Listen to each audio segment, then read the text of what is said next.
Yo, what's going on, y'all? This is Marcus Rosa, a.k.a. Mazuma TV.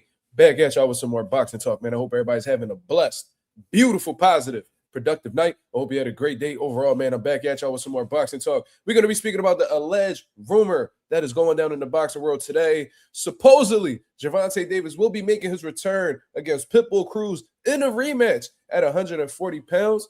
We definitely going to be speaking about Gervonta Davis's hypocrisy. We're going to lay it all on the line. Then, of course, we're going to get into some open boxing topics. You feel what I'm saying? But before we get into that, if y'all could please hit the like button on the way in, that'd be very much appreciated. Let's get the algorithm on the up so the people know that Mazuma TV is live. We on the road to 4K. We well into the 3,400 mark, looking to crack that 3,500 mark in due time. Shout out to the nation and the mob for making this possible. What's going on? What's going on, y'all? How we feeling? How we feeling out here in these streets? Yes, sir. Yes, sir. I see a few comments already. Simba, what's going on, Simba? Ivy Park, what's going on? What's going on, cuz? For you, what's going on? What's going on? I see some people coming in here already, man. I appreciate it very much. I'm just going to let the group chat. I think I already let the group chat know, but let me see something real quick. Hold on. Let me take these AirPods off, first of all. Let me take these AirPods off, because shit about to get serious in a few years. We're going to be talking about Tank little ass, man. This dude right here, he's an absolute clown. We're going to talk about it, though. We definitely going to talk about it. Asian 86, what up? What's going on? What's going on? This nigga for you, man. See, he gonna say some shit. Mazuma, he might fight top guys after, bro. Trust. Y'all motherfuckers love giving people the benefit of the doubt until it's somebody that you like. Oh my God. Undertaker in the building. What up? He said, regardless of the BS, who do you favor knowing that Tank gonna be healthy? The same nigga I favored when he wasn't healthy, Gervonta Davis. Like, we gonna get straight into this shit, man, because I ain't looking to be on her too much longer. I'm still dealing with my sickness, you know what I'm saying? I got like a little cold, you know what I mean? A little bit of fatigue going on and all that. We pushed through today, but you know what I mean? We gonna prioritize some rest, you feel me? But you know what I mean? Let's get into it. No, it's not facts for you. That's the problem. You saying it's facts, though. What do you mean it's facts? How you gonna say, Mazuma, he might fight top guys after, bro? Trust. First of all, I don't have to trust shit. That's first of all. I don't know why y'all be just telling motherfuckers to trust the process and all of that. Because he's never given us any type of reassurance that he's willing to face the best. So why do we have to sit here and just give him the benefit of the doubt when he hasn't given us anything for us to fall back on and be like, okay, well, he might actually do this. He does not want to fight the best competition, bro. He's told y'all this on multiple occasions. See? Then when you hold motherfuckers accountable, they just associate you with being a hater. They just associate you with being a hater. You cannot make this shit up, bro. No other fighter could get away with this shit in this era except Gervonta fucking Davis, bro. You know what I'm saying? Like it's crazy, bro. It's absolutely insane. But we're going to speak about this. And Gervonta is not the only one. I take that back. There's other motherfuckers who, you know, get away with the duck and shit all the time. But Gervonta Davis is definitely at the top of the list. You know what I mean? Facts over hate. Tego, what's going on, brother? That's a fact. But let's get into this, man. Let's get into this. We're going to get straight into the shits.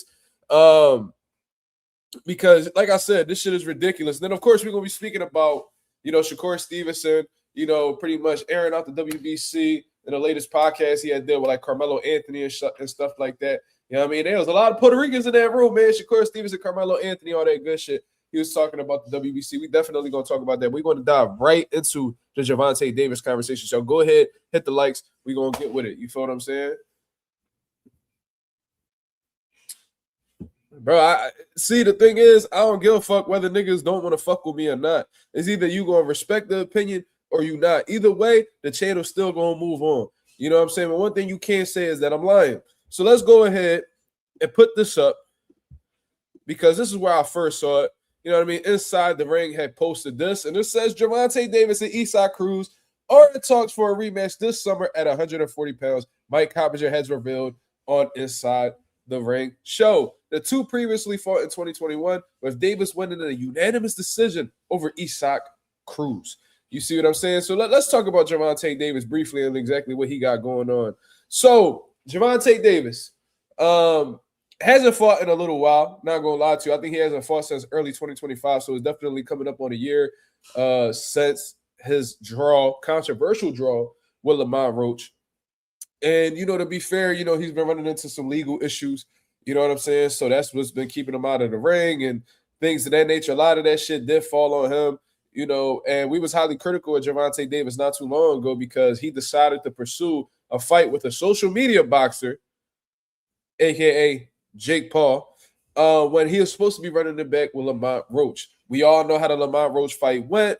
You know what I'm saying? Gervonta Davis and Lamont Roach was having a very, very competitive fight, man. The IQ was very much on display on both sides, man. Love what Gervonta Davis was doing with the speed, the combinations, the counter punching ability. But we see Lamont Roach start to pick up on Gervonta Davis' style, you know what I mean? Start timing him with some good shots, rock Gervonta Davis, and even got the controversial knee up out of him. Now, a lot of people made their excuses for why, including Gervonta Davis, said that he had hair grease in his eye because of the braids that he had and things of that nature. We saw that the one who did his braids, pretty much spoke out against it, saying how, that wasn't true and things of that nature because she was receiving criticism on her side. But after watching some replays, there was, even if it wasn't the greatest contact was made between Lamont Roach and Gervonta Davis. Hence why I believe to this very day that Gervonta Davis' knee should have been an 8 count. That's something the New York State Athletic Commission came out and admitted by themselves, but they refused to reverse the decision. So ever since then, the fight has been highly controversial, and a lot of people have been demanding to see a rematch between the two. Now, Gervonta Davis, it looked like he was rocking with the Lamont Roach rematch, but for some reason, he decided that wasn't something that he wanted to do next. So he went to go ahead and get the money against Jake Paul. In the process, of getting this Jake Paul fight, he's pretty much saying fuck you to all of his fans and everybody that turned against him. I'm seeing like big channels that their channel was built off of defending Gervonta Davis and being super Gervonta Davis fans. We seeing Gervonta Davis disrespect them. We seeing them disrespect other fighters. Pretty much told Lamont Roach, oh yeah, I fed you, so now I'm going to starve. You're pretty much trying to justify and make it look cool that he ducked Lamont Roach. You feel what I'm saying? And, he was just making it seem like he was up and he didn't need anybody. But one thing about Gervonta Davis is he's an emotional human being. And another thing about him is he cannot seem to keep his hands off of a bitch. You know what I'm saying? That's just the reality of the situation. Now, anybody that's been in a toxic relationship, y'all already know what it is. A lot of these females be making shit up. You know what I mean? They try to frame you as a person that you're not just to try to get some type of upper hand on you legally and things of that nature. We all have been there, or at least most of us has been, right? But when you literally have a decade's worth of domestic violence accusations and shit like that, it's like, man, not all of these bitches is crazy, right? So as a result of that, man, he was dealing with them type of legal issues. Gervonta Davis, Jake Paul really wasn't selling much tickets. You know what I'm saying? According to, multiple sources that I've spoken to. And Jake Paul and his team used the domestic violence angle to completely scrap the fight between Jake Paul and Gervonta Davis. You know what I'm saying? Because since when they ever gave a fuck about domestic violence, they didn't. You know what I'm saying? Like Floyd Mayweather got a huge deal with Showtime Boxing coming off of a fucking bid he did for domestic violence. So at the end of the day, these motherfuckers don't care about domestic violence. They care about their pockets. So when their pockets is hurting, you know what I'm saying? They know that there's a possibility that they may lose money. They're going to do whatever they can to get themselves out of that situation, right? And then Jake Paul went on to get his ass beat by Anthony Joshua and all that good shit. But anyways, since then, Gervonta Davis has been very quiet. He was on a run for a good amount of time. They ended up catching up to him in Florida. And now I guess he's looking to get back into the ring. Now, I'm going to say this real quick. For those of y'all who Gervonta Davis blatantly disrespected, pretty much said, fuck you and all of that shit, and he don't need y'all, and y'all switched up on him, all this good shit. I really hope that as men, fuck being a boxing fan. I hope as men, y'all motherfuckers don't do a whole 180 and go back to riding Gervonta Davis' dick. Like, I really, really hope that, like, as men, like, because, you know, people be making it seem like pride is a bad thing. You know what I'm saying? And I'm not going to lie, too much of it could get you in a fucked up situation, right? I fell victim to that. I'm sure you felt victim to that before. But, bro, it's okay to have enough to show at least that you stand on some type of business. You know what I'm saying? That you stand for some type of principles, that you have some type of integrity. Meaning, if a motherfucker disrespect you, right, and show you who they truly are, and then the tables turn and then they need your support again, you be a motherfucking fool. You be a motherfucking fool to go ahead and embrace this nigga with open arms. So for you to say he didn't say us individually, bro, did you miss out on Gervonta Davis's tirades on Twitter when he's calling out individual boxing channels? Did you not see that when he was replying to people's tweets and blatantly disrespecting them, basically saying that he don't need them and that he's up and he got his money, now he about to get the fuck out of the game? Because in Gervonta Davis's head, he thought that this Jake Paul bag was secure. He thought the Gervonta Davis bag was secure. So when that shit all fell through and that he ran into all these legal issues and, you know, the lawyer fees ain't cheap. You know what I mean? Getting up out of these legal situations ain't cheap. So now he's coming back into the mix. And he's looking for you to support him so he can get back to getting this bag. You see, like this dude right here, bro, I'm not gonna lie. You're a faggot. Like, you're a homosexual. Like, there's no other way to put this shit. Like, you have no man in you whatsoever. Like, I would not be surprised if behind this motherfucking camera you have a vagina, because the way that you acted like a forgiving, battered baby mom. Not gonna lie to you, bro. You sound like one of them bitches who get their ass beat by men, and that's my man. I'm gonna stick beside him. You got two black eyes. That's my man. I'm gonna stick beside him. I don't care how many times he hit me. I don't care how many times he hit me. That's my man. Like, that's y'all niggas right there. A lot of y'all Gervonta Davis fans is battered women. And I've been falling back from talking about Gervonta Davis. You feel what I'm saying? But y'all niggas right here, y'all a different type of breed. Like, I don't know where y'all niggas was created. I don't know if y'all niggas was created in a lab. I don't know what the fuck the situation is with y'all niggas, but y'all patience is undeniable.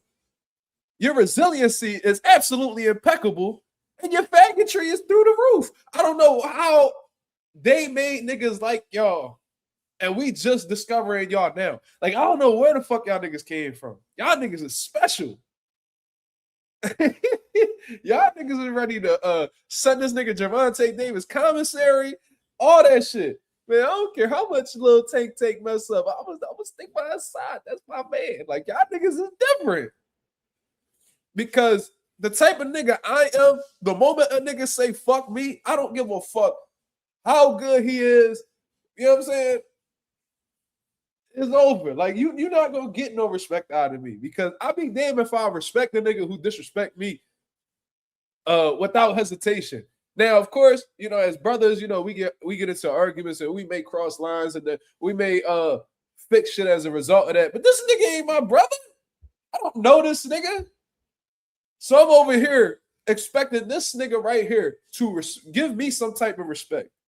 You know what I mean? As a boxing fan, because I'm putting the bread up to watch you fight. So you're making a living because of people like me who are putting in bread to see you fight.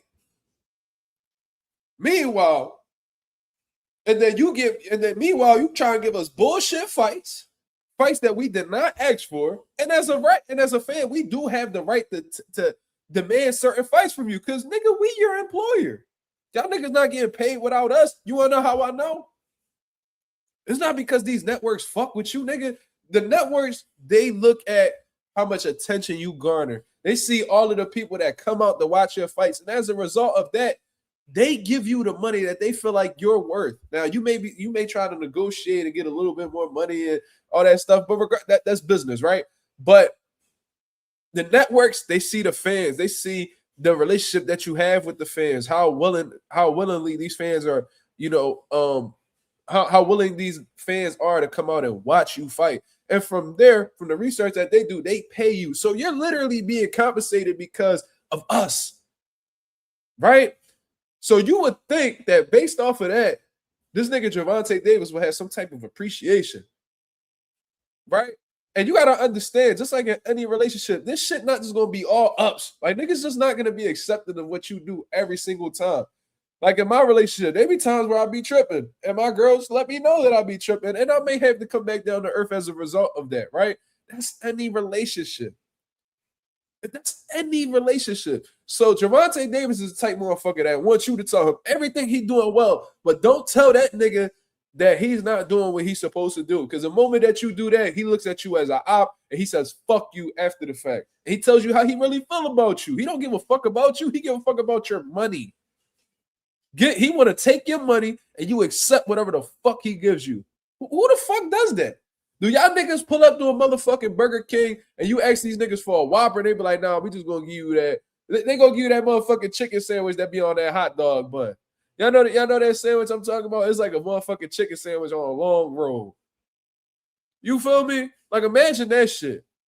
Imagine you pull up and you ask for their motherfucking Whopper and these niggas like, nigga on the microphone in the drive-thru like, nah, we ain't gonna give you that. We gonna give you the chicken sandwich. Nigga, what? What the fuck I asked for? Why the fuck would I want, nigga? If I wanted that, I would ask for it. That's not what I'm asking for. I'm wanting to give you my money to give you this certain product. And you like, no, we gonna take your money, but we gonna take this money. So give us your fucking money and just be happy with whatever I give y'all. I'm like, oh shit, eat a dick. Like you tripping. And I would have moved on to the next fucking restaurant, aka, in this analogy, it'll be another fighter and invest into a fighter who's gonna give me the fights that I want. So it's really that simple. Y'all niggas have a loyalty to an individual. I have a loyalty towards the sport. And that's what boxing fans should want overall. I don't know how this doesn't make sense to certain people. If you are a fan of boxing, it's simple. Put the sport of boxing first. What's gonna drive the boxing culture forward? This is a question that I ask people all the time. And even though I may like a fighter, if I feel like there's times where I've disliked fighters, right? Let's scrap that first part I said about liking fighters. There's been times where I've disliked fighters, but I've rooted for them to win just because it would benefit the sport of boxing more if they won. For example, Anthony Joshua versus Francis Ngannou. Never been a big fan of Anthony Joshua. Me and Carmen Serene will go back and forth about it all the time because she's absolutely infatuated with Anthony Joshua, right? Didn't like that whole Deontay Wilder situation. But guess what? For the sport of boxing, I knew that if Anthony Joshua beat Francis Ngannou, it will be better for the sport. It will make us look better in the long run.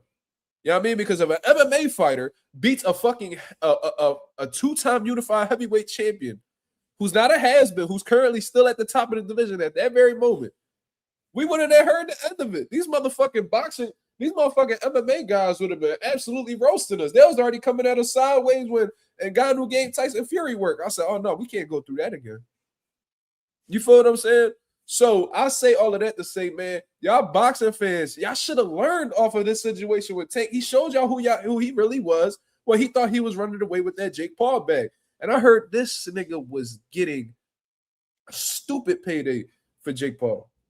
If everything turned out right, he was going to get a stupid bag for Jake Paul. I'm sure Gervonta Davis knew what he was getting paid. He signed the fucking contract. So he like, oh yeah, this is exactly how much money I need to retire. Let me go ahead and say my final fuck yous before I walk out of the game. Because I cannot stand these niggas. The niggas that be eating dick all day. These niggas, like, I can't stand these niggas. Because Gervonta, you over here dick riding, taking the whole thing you doing. You think he going to be flattered by that, and he not. He don't even fuck with you.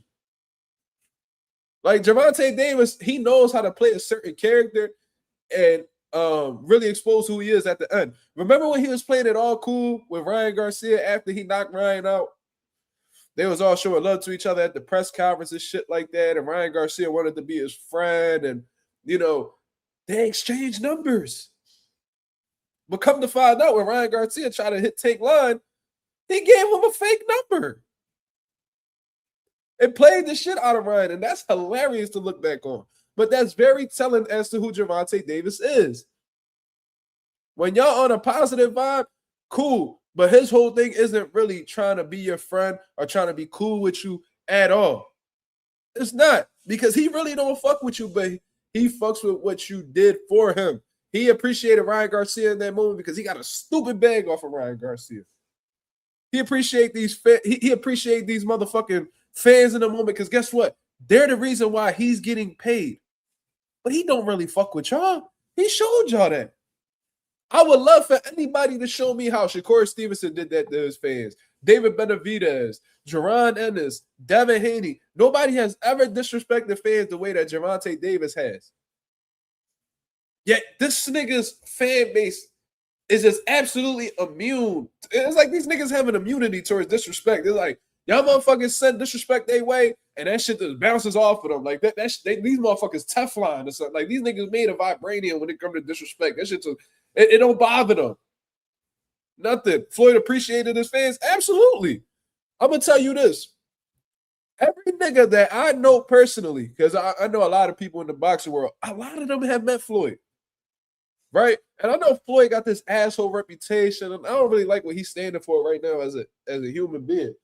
But everybody that I've met that has met Floyd Mayweather has always said that he was the nicest person, one of the nicest people that they met in the sport of boxing. Everybody. I got a homie that had his kid with him. He ran into Floyd down Miami. He took a picture with his son. This motherfucker held his son. Floyd held his son like he knew the kid. Took a picture with him. Took a picture with the dad. Was real cool. Said Floyd ain't even had no security. Floyd Mayweather has always had a good reputation with people that have known him personally. Now, in the sport and shit like that, he may have ruffled a couple feathers. I heard some crazy shit about him too. But in terms of how the way he embraces his fans, I've always heard positive things about him.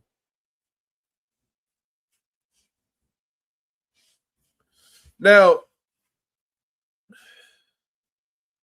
he said, I forgot. Agario said, I think Shakur said F the fans, but Tank don't really care about his fans at all. You want to know how Shakur may have said that because of the angle that he was taking. And that, I think I know exactly what you're talking about. What Shakur was saying was these fans not going to be satisfied either way you go about things. You know what I'm saying? Like they always going to have a critique about you. So in that case, just do what you want. Fuck the fans, right? I think another angle that he was taking, and I've heard them say this on several occasions, is I'm not going to be taking punishment for fans' entertainment. I'm going to stay as healthy as possible. You know what I mean? And take the least amount of damage because I don't ever want to come back to my family like damaged health-wise. So he's saying fuck fans in a sense of, you know, like I'm not going to sit here and entertain these motherfuckers. I develop some type of brain damage. You know what I'm saying? And then, you know, they're not going to care about me after this shit is all said and done. So to an extent, yeah, I can understand why you say fuck the fans, but Tank is literally telling you, fuck what you want out of me. Fuck the perception that you have of me. I'm going to walk away with boxing after this payday, and I don't give a fuck to satisfy y'all. Shakur Stevenson has always, I'm going to say this, Shakur is too much of a competitor to not give fans what they want. You know what I'm saying? Shakur is an emotional human being. A lot of these boxing niggas is emotional. A lot of artists, I'm going to say this, a lot of artists are emotional about their work because they put in so much work. They put in so much time into their craft that when somebody criticizes them, they feel away because it's like, damn, like I done spent my whole life trying to paint this picture. You over here talking shit about it and you've never done this before. So I can see why, to an extent, why some fighters get emotional. I get it.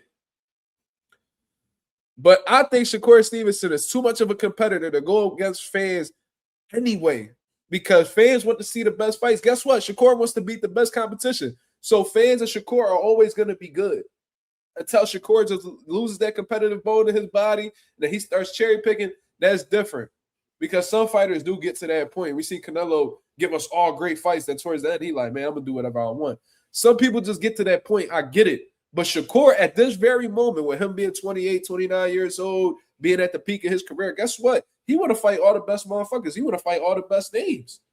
So boxing fans, what they desire and what Shakur strives to accomplish in the sport of boxing, it's gonna work together really well. You know what I'm saying? He gave us a Teofimo Lopez fight. Now he's trying to fight Ryan. You know what I'm saying? He trying to fight. He was just talking about fighting Raymond Bordataya. Those are all quality fights. You know, later down the line, he may be able to face Devin Haney, and that's another great fight for the sport of boxing. You know what I'm saying? We don't really like the Keyshawn situation, but for the most part, he's willing to face everybody else. So this is a completely different situation from Gervonta Davis. Gervonta Davis is coming off of a controversial draw, domestic violence incidents, and at one point in time, who's going to go up against a social media boxer, and that shit backfired tremendously. So now he's coming back into the game. He's coming back into the game, pretty much trying to make this fight happen with him and, Isaac Cruz again. We got a black fighter versus a Mexican fighter. This nigga is still following through with the same philosophy that Floyd Mayweather had a decade and some change ago. Times have changed, nigga. Times have changed. You don't need a black and a Mexican fighter to sell a fight anymore. You don't. With social media, a lot of the most popular fighters today are other black fighters. And you can't sit here and tell me that Gervonta Davis and Isaac Cruz is a bigger fight right now than Gervonta Davis and Lamont Roach too. You took a rematch, but you gave us the wrong rematch.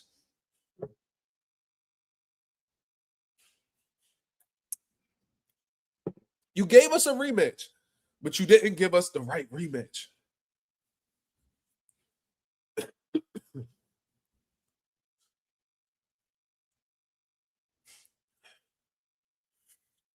Boxer, I'm not with that trolling shit you doing right now. We're not getting into that. Because I heard Shakur Stevenson say that he'll fight Tank, he'll fight Abdullah. I heard him say he'll fight Devin. The only problem that we don't like is the Keyshawn Davis situation, but that might change. So we'll see. But anyways, looking over this fight between Gervonta Davis and Isaac Cruz, is this the worst fight? No, it's not. It's not. But guess what? Since Isaac Cruz got this loss against Gervonta Davis, we seen this nigga get outboxed by lesser names like Rayo Venezuela. We seen this motherfucker get hurt against Fierro. We seen this motherfucker be on the back foot and try to outbox Lamont Roach and get another draw with Lamont Roach. Lamont Roach gets another draw after the Gervonta Davis fight with Isaac Cruz. But guess what? Isaac Cruz didn't want to run that rematch with Lamont. He was like, oh, no, fuck that. That motherfucker had me on the back foot. I'm cool. I thought I was going to be able to walk this nigga down. Oh, he's stronger than I thought. His defense better than I thought. His counterpunching better than I thought. His power is better than I thought. I'm cool. So this is literally, and these are rumors, of course. We don't know what's going to happen. But I'm going to say this. These are literally two niggas that are about to face each other because they don't want to see Lamont again. Shit, you don't want to fight Lamont? Shit, me neither. Let's fight each other again. Black, I'm black, you Mexican. Oh, we gonna sell, man. I'm gonna come out with my sombrero. I'm gonna get them Mexicans so mad, and we gonna fight again. And I know I beat you on one hand this time, but I'm gonna beat you with two now. How about that? It's like, what the fuck? Like, nobody asked for this shit. I love how these Isaac Cruz niggas really acted like this fight with Gervonta was so competitive. Go watch the fight again. The only thing that a lot of people was blown away with Isaac Cruz was that this nigga Tank did not knock Isaac out. That's the only thing. This nigga didn't knock Isaac Cruz out. So this nigga got all the cool points in the world for that. And Isaac Cruz been getting all these opportunities after the fact. Nigga became a world champion, beat Rolly Romero. You know what I'm saying? Fought Rayo. He's on all these different co-main events. He's on all these big cards. All because he didn't get knocked out by Tank. And he walked Tank down. Oh my God, we never seen Tank get walked down like this. Oh my God, it's the Pitbull. Oh my God, Mexico behind. Viva la Mexico. And the whole time, this nigga's a bum. This nigga's a bum. I seen this nigga, Rayo, hit this nigga with an uppercut, almost knock him out his fucking sneakers, get the fuck out boxed by him. And Rayo's not even an elite level boxer. The nigga's on Zuffa now having a time. It's like, what the fuck? What are we doing? This the nigga that people want to see Gervonta Davis fight? Fuck no. Fuck no. No. These are two niggas.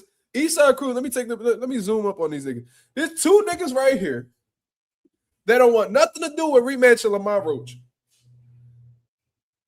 Gervonta thought that he knew Lamont and Lamont was coming up for 130. That nigga small. He gonna knock him out just like how he knocked everybody else out. Wrong. This nigga countering you.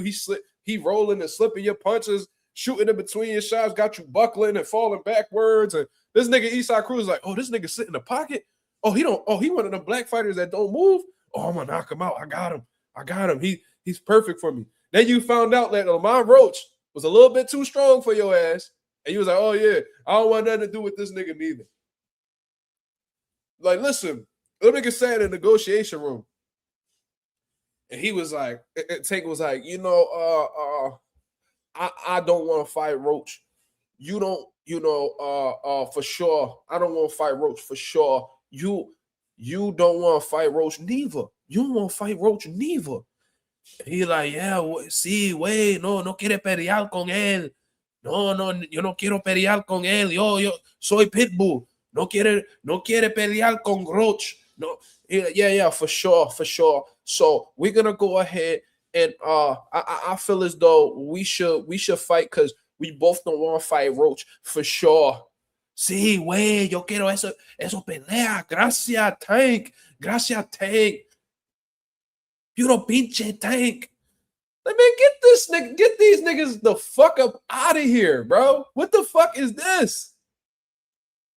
What is this? Y'all niggas fighting 5 years later? Y'all want to fight 5 years later? That nigga, we didn't want to see this in 2022, 23, 24, 25. We definitely don't want to see it in 26. This nigga Gervonta Davis boxed the fuck out of Eastside Cruz with one hand and made it look so easy. Y'all make so you get this nigga take two hands. You think this shit gonna be competitive? At 140 pounds? See, that's a whole different topic. We didn't even touch 140 yet. Right? And we all know that that's bullshit. If you've been tapped in with Gervonta Davis's career, let me go ahead and send the link to Slime. Hold on. Let me bring my co-host on here. I was gonna do a one-man show, but fuck it. When Slime X for the link, we're gonna give it to him. Cool. I'm gonna wait for Slime to get on here. We're gonna cook on this 140 shit. I see a bunch of comments, y'all laughing at me and shit. Ay, no quiere pelear con Roach. Yo soy Pitbull. No quiere pelear con uno Roach. Yeah, for sure. For sure. I feel as though we, I'd rather for sure. I feel as though I should fight Pitbull. I don't want Roach. Roach, he just too strong. He just too strong. He hit me real hard. Hit me real hard in my eye. I had to take the knee. I blamed it on grease, but I feel as though just I needed to breathe. Get this nigga, man. Get this nigga the fuck up out of here. Like I said, I've been playing it real cool. You know what I mean? Because I had a respect for my brother. He's like, yo, let's talk about something else. You know what I'm saying? Let's talk about something else. We don't want to talk about Tank all the time because it started becoming like a habit where we just talk about Tank every day. I'm like, you know what I'm saying? Let me leave this shit alone. And talk about boxing, and it's been beautiful. Yo, Slime, what up? Yo, what's the word, fam? You tell me what's on your mind, dog. The fact that this is corny. This fight's corny. Reason why I say it's corny. The nigga already beat him with one hand. Yes. Nigga broke his hand and still beat him. You feel me? And then that fight was in 2021. In 2021. Look at that. 5 years ago. 5 years ago, bro. Like, that's insanity. And the Tank fight with Roach was last year. Why didn't you rematch that nigga? This what fucked me up, though, Slime. Because what you said is absolutely valid. I just got finished saying that. But check this out, right? Because a lot of motherfuckers like to bring up the business like they actually know the business, right? Cool. How, as a businessman, could you sell this fight and make the people believe that this is a competitive fight between the two? Because Isaac Cruz hasn't done anything really spectacular since beating Tank. You know, he beat Rolly, became world champion and shit like that. But as soon as he got the belt, he lost it. Ryo boxed the fuck out the nigga. Put on a beautiful display of boxing. Ever since then, Isaac Cruz been fighting other low-level Mexicans, and then you get the big opportunity to fight Roach, and that becomes a draw. So you could even add a couple solid names to your list. You just got Rolly, and we all know Rolly was weight drained. You feel me? So it's like when you look at everything, you know, as a whole, since Isaac Cruz moved on from the Tank fight in the last 5 years, he hasn't done anything spectacular to let me feel like he's going to beat Tank in the rematch. How are we going to sell this fight? How is PBC going to sell this fight to make us believe that he's going to beat Tank? How? I'm gonna tell you this. They're not gonna sell it to us, the hardcore fans. They're gonna sell it to the casuals because they make up the majority of the fans of the sport, right? So they're gonna do it like this. This is how I was already thinking about it, right? They're gonna go off the fact that number one is in their first fight, Pitbull survived, right? And also the fact that Tank's coming off a draw with Lamont Roach. But this nigga's also coming off of a draw with Lamont Roach. Right. And that's why I was saying that this is a battle of two niggas who don't want to rematch Roach. Literally. Them niggas sat in a room and was like, yo, I don't want to fight Roach. You don't want to fight Roach. You know what I mean? I think it's time we fight each other because that nigga he got a little bit too much for us. He gave both of us a close call. So let's just go ahead and face each other. And I ain't gonna lie, this is a fight that they've been trying to make for a while already. They've been trying to get this rematch together since forever. Because there's like this misconception in boxing that, you know, historically, yeah, blacks and Mexicans, when you put them together, they do sell pretty well, especially when they high-level guys like Floyd De La Hoya, Pernell, Chavez. Like, I get it. I get it. Mosley, De La Hoya, cool. But when you look at these guys right here, like Gervonta Davis is definitely a name, but Isaac not that. He not like El Gran Campeón de fucking Mexico or nothing like that. He's right. like he got some Mexicans behind him, but it ain't like where it's gonna fucking do record-breaking numbers or anything like that. I'm trying to figure out what is their sales pitch, because everybody needs a good sales pitch for a fight to sell. You know what I'm saying? Like, for example, Haney Garcia too, right? These motherfuckers known each other, fought so many times in the amateurs. They fought each other in the pros. It was, you know, they don't like each other. It's bad blood. The fathers don't like each other. You know, it was controversial. This nigga tested positive for PEDs. Now this nigga won a world title. This nigga won a world title. So now they about to face each other in a unification fight. Like that right there, that shit sells itself. Mm-hmm. Right? Like it gives you everything you need for motherfuckers to back it. The casuals, the hardcores, I get it. This right here, I don't see what their angle is to really do some crazy numbers for all these niggas to get paid. What they gonna say? Oh, this the only nigga who didn't get stopped by Gervonta Davis. Guess what? Lamont Roach was a nigga who didn't get stopped by Gervonta Davis. But Roach, but the difference between Roach and Isaac is one nigga lost and the other one didn't. You can actually make a case that Lamont won.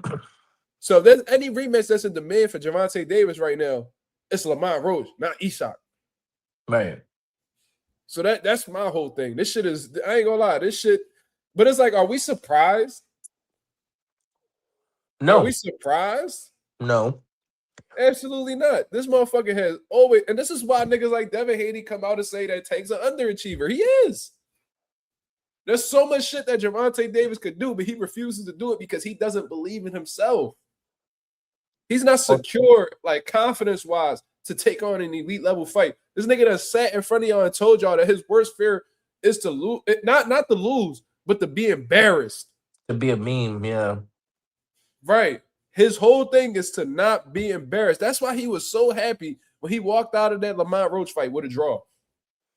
This motherfucker walked out into the crowd. This nigga all smiling, dapping up people. Like, that's not what you do when you have a fight like that. You should be upset. But as long as he's not embarrassed, in my opinion, I think a draw is embarrassing. That's just me. That's just how I came up. You know what I'm saying? Like, if you didn't get anything other than the win was embarrassing. But Tank, as long as he ain't got the L, he cool. And to me, that type of nigga is always gonna have a problem when it comes to facing elite level guys, because whenever I don't care who you are, as long as you consistently face elite level guys, there's a likelihood that you may lose. And Gervonta Davis doesn't want to face that. You know what I'm saying? This motherfucker done said in tweets. Remember, he had that tweet where he was like, "Oh, if I lose, I'm gonna go like pretty much. If I lose, I'm gonna go crazy. I'm gonna crash out." Yeah. He told some nigga if he loses, he's gonna find him. He's gonna do shit to him. Like, look, nigga, he was a bitch, dog. Like, I can't back nobody like that. But these motherfuckers love Tank, bro. Since this nigga grew his hair out, and he seemed like he get more tattoos by the motherfucking day. You know what I mean? Because he got a lot more tattoos since this picture right here. It's like these niggas fall more and more in love with the nigga. And I don't get it for real. Because I'm a man. I can't, a heterosexual. You know what I'm saying? So I don't understand that whole situation right there. I don't know what these niggas be on. But my whole thing is, bro, all in all, y'all motherfuckers need to learn. This should be a learning lesson for all of these fans. Be a fan of the sport of boxing before y'all ever become a fan of an individual. As long as you are continuously a fan of the individual, you will always find yourself disappointed. Put the sport of boxing first. You'll avoid a lot of disappointment that way. You feel what I'm saying? Let me see. Let me see. You know the fight that was supposed to be made, but we didn't get, that I really wanted to see, was Earl versus Pacquiao. Yeah, man. Earl I didn't hold up. He had a retina. Yeah, he tore his retina. But Boxer said, but look at who Tank came up around. He's a product of his environment. As men, we take L's, but everyone ain't built the same, fam. What are you talking about, Boxer? Bro, what are you talking about? What you mean he's a product of his environment? Who did Tank come up around? Coach Calvin? Who he come up around in Baltimore? Adrian Broner? What are we talking about? Like, what you over here trying to justify why this nigga scared to fight? He came up around Floyd. No, he didn't. That's how I know you don't know Tank. Tank came up out in Baltimore. He was with Upton Boxing Gym with Coach Calvin. And as he continued to move up, he connected with Adrian Broner. Adrian Broner was rocking with Gervonta Davis well before Floyd. Actually, Gervonta Davis was going to sign with AB Promotions, about billions. But, you know, he pretty much gave Gervonta Davis to Floyd. See what I'm saying? So Floyd ended up taking, you know, Adrian Broner's fighter, you know, not contractually, but somebody that he was working with, you know, for a while. And then after Floyd gave Gervonta the cosign, that's when everybody started hyping him up. You feel what I'm saying? But he didn't come up with Floyd. Floyd already had a finished product. He just put his stamp on it. That's basically what it was. It ain't like Floyd trained the nigga or built him up from the ground. You know who actually has more of a came up around story with Floyd? Devin Haney. I was about to say Rolly. Well, Rolly too, yeah. Yeah, Rolly, absolutely. He started at Floyd Gym. But you know who got a come up story with Floyd? Devin Haney. Devin Haney's known Floyd since he was a baby. You know what I'm saying? Shit, bro. Yeah.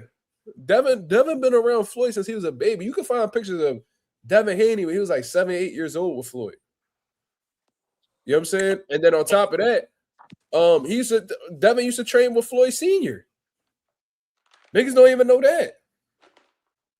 In the very beginning, before Devin got all his attention and became this star in boxing, this nigga used to get trained by Floyd Sr. So if anybody had a come up story with Floyd, it was Dev or Rolly. But Rolly started boxing when he was like 17. He ain't been boxing that long. You know what I'm saying? But anyways, Teach said, I think this rematch is a solid fight. And you are the reason why bullshit fights like this happen in the sport of boxing, Teach. Who gives a fuck about this fight, Teach? Teach, nigga. Why are we okay with this fight? Why are we okay with this fight? Tell me why. Like, what the fuck? Actually, no. Floyd isn't Devin's godfather. Devin's godfather is Zab Judah. Yeah, I was about to just say that. Zab Judah is Devin Haney's godfather, but I guess since converting to Islam, I don't think that even matters anymore. But yeah, him and Zab had a close relationship. Dev was connected with everybody. For real. Floyd, Zab, Virgil Hunter, all the motherfuckers, bro. Even out the UK with Ben Davison and all that. But anyways, man. Yeah, so I don't really know what else to say about this shit anymore, man. Oh yeah, we didn't even tap into the 140 angle. Yo, people tricks that real quick. Tank versus Cruz for the Zuffa belt. Nigga Tricks is fucking petty. They might as well put the Zuffa belt on the line because guess what? Tank ain't about to be getting no more money from the PBC. You know what I mean? But anyways. Why, he's out that contract? Or he's with the ring? Who? Tank. Tank, he's scared of the ring. He's scared of anybody that's going to put money up to see him fight somebody elite. You know, Turkey ain't going to play with Tank. Oh, you know inside the ring just showed the thingy. Okay. Yeah, they the one that reported it. But I'm going to tell you this. Turkey ain't going to play with no Tank because Turkey is sensitive nigga, so he don't like disrespect. Tank done disrespect the Turkey I don't know how many times. Who's he going to make Tank fight, though? Exactly. So he be like, you know, he going to do the same shit he did with T.O. Like, yo, I don't really fuck with T.O., but just because I want niggas to step on him, I'm going to pay him what he wants just to see him get stepped on. That's exactly what they going to do with Tank. Yeah, but who's going to step on? Tank was to ever do some business with Turkey. Turkey ain't going to forget that shit he said. You know what I'm saying? So he going to be like, all right, we can do business. You a name. You know what I'm saying? That's cool. But guess what? You want this motherfucking bankroll, nigga? You going to have to fight Shakur, Keyshawn, maybe, Devin Haney, maybe. You know what I mean? Like, you going to have to see somebody. You going to have to Tank, see somebody. I'm going to say this. Tank will put hands and feet on Keyshawn. Listen, I don't know what happened. You feel what I'm saying? I'm just saying, like, what I'm trying to get at is Turkey going to give him all dogs. Yeah, he's going to throw him into the wolves, of course. Yeah, that's exactly, yeah, and he's going to keep doing it until somebody knock him off. Just to make an example out of him. You feel me? We ain't even get into the 140 angle, though. Hold on. We going to get into the 140 angle. Bounce back said Keyshawn beat the shit out of Blueface today. Yeah, I saw that. But you know what? I'm glad, like, a lot of people criticizing Keyshawn for that. I'm glad he doing that shit. Because this whole era with these social media boxers, they think shit's sweet, dog. Like, they do a little bit of training and think they can fuck with X, Y, and Z, this fighter. Like, I'm glad he whooped Dean the Great the other day. I'm glad. This nigga Dean the Great been running his mouth for years talking shit about Shakur and all these other niggas and how he gonna do this and that. Like, I'm loving how these social media boxers are getting fried one by one. Jake Paul, this nigga had to do a second surgery on his jaw because Anthony just wrung his shit. I'm happy that happened. KSI, that bitch ass nigga ain't come back since he lost. I'm happy about that. So that you got this nigga Blueface coming up. This nigga sparring everybody. Well, he already had gotten beat up by Floyd. So I guess this nigga Blueface just like to fight. I don't know. Keyshawn whooped his ass. I'm happy about that. So that he goes ahead and he whoops Dean the Great. I'm happy about that. I hope Keyshawn whoop all these social media niggas. I hope he just continue to do that. Blueface has a fight coming up. That's why he's sparring these niggas. He fighting Nick Young, right? He's fighting somebody. They keep changing it. Yeah, I think he fighting Swaggy P. Probably. I don't know. They keep changing it. Okay, they keep changing it. Whatever. So if he got a fight coming up, it is what it is. Blueface ain't no pussy. I can respect that. But I hope Keyshawn keep whooping all these niggas. You know what I'm saying? Yeah, I seen that clip of that girl getting knocked out. That was sad. I don't know why they did that to that girl. That misfit shit is out of pocket. But anyways, I hope Keyshawn keep whooping all these social media niggas because they all need a little slice of humble pie. All of them. They get a little bit of training and they think that they like that. And it's like, bro, there's levels to this shit. And yeah, you might be whooping on Misfits niggas. Like, I just seen Gabe Rosado old ass get his dumb ass fried on that Misfits show. Absolutely embarrassing. Absolutely embarrassing. You let that social media nigga stunt all over you, hurt you, punch on you. Bro, that shit crazy, bro. And yeah, he from Philly, bro. You feel me? It is what it is. I gotta hold that L just like everybody else do when they people lose. But it's like, god damn, bro. Like, Gabe, why you keep rumbling? Like, what's up, dog? Like, you broke? Yes, nigga. Clearly, Like all it these was niggas doing you done fought, Memphis. bro. You done fought everybody and their mother, and you still out here rumbling. You retired like for like a year, and then you came back.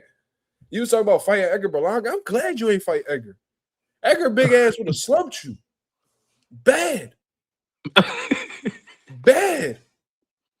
Like, the game need to hang that shit up, bro. Like, I don't like to tell niggas when to retire, but goddamn, bro. Like, you went from being like the number one contender at 54 and fighting Triple G, David Lemieux, Daniel Jacobs. You fight to losing to a Misfits boxer? Who the A fuck is Misfits T.Y. boxer. Mitchell? I don't even know who the fuck that is. Who is that nigga? He wouldn't survive a day Exactly. in my fucking gym. I know that.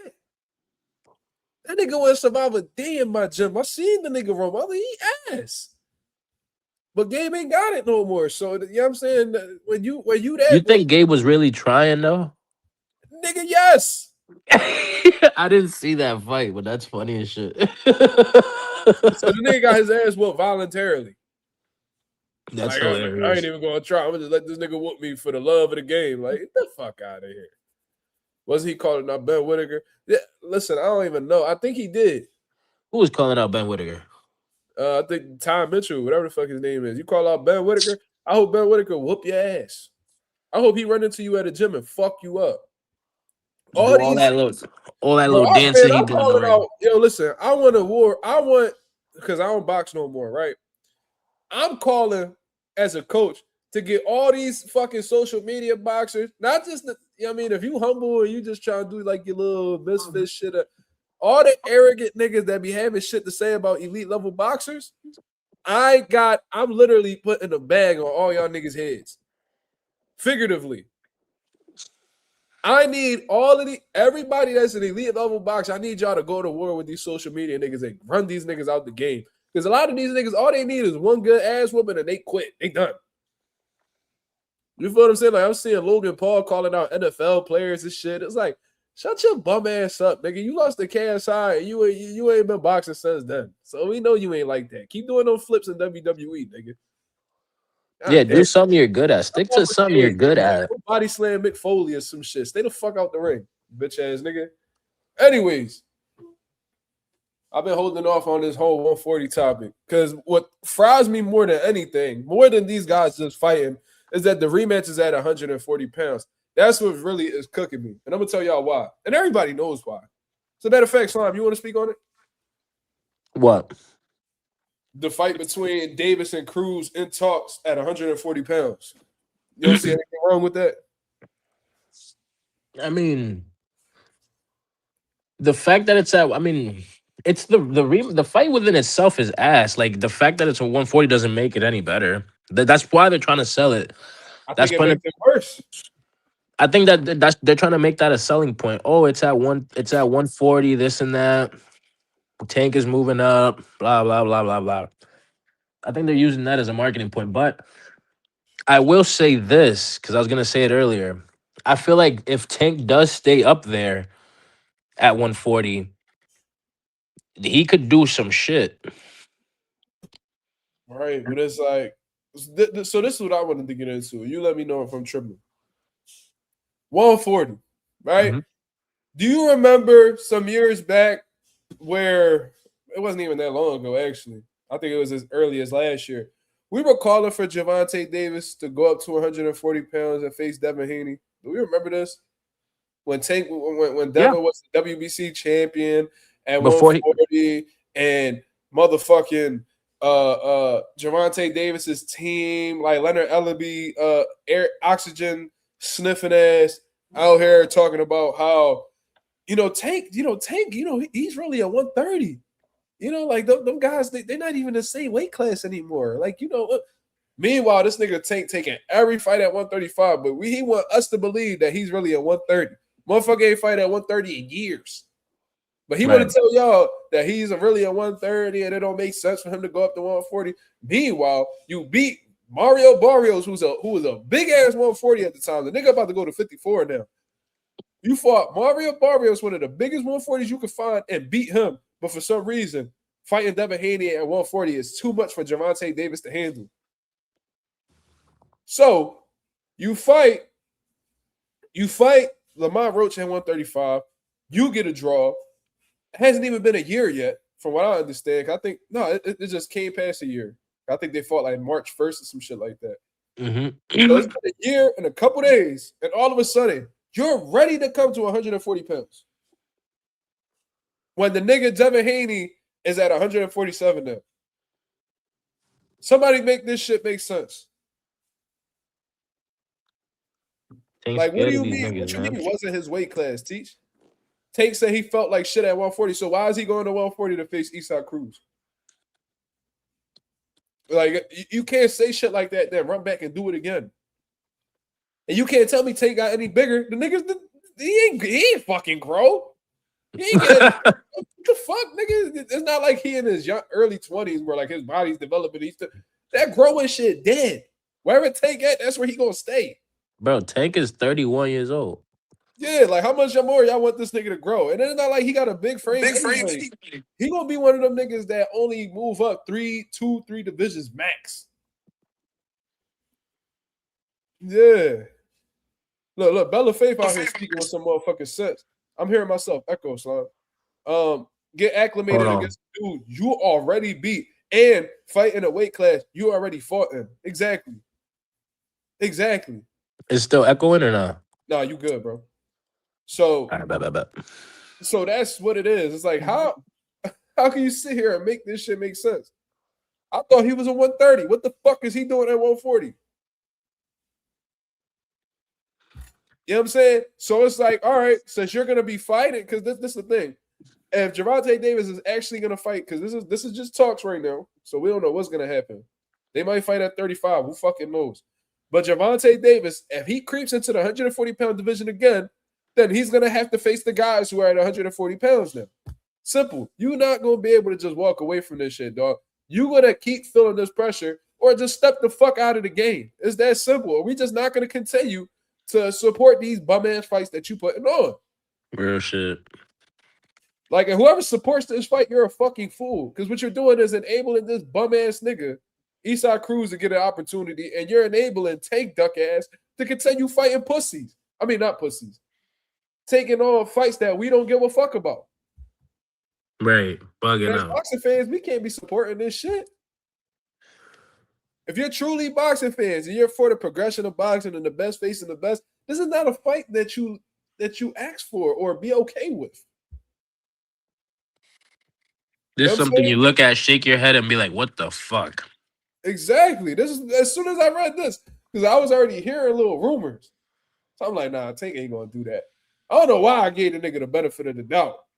I don't know why. Sometimes I be catching myself doing it. I'm like, why am I doing this? This nigga's a turkey. You feel me? But this nigga, now they're inside the ring. If they speaking on it, you know what I mean? They tapped in with the boxing world. They know what's going on. They know everybody in the game. They not just going to put this off for no reason. This is like a thing going on. This nigga, Trick said Tank versus Abel Ramos at 47. Thoughts? Man, he ain't going up to no 47, man. He ain't going up to no 47. And he'd probably fuck Abel Ramos up, though. I don't know, man. If he felt like shit at 140, how would he feel at 47? I don't know.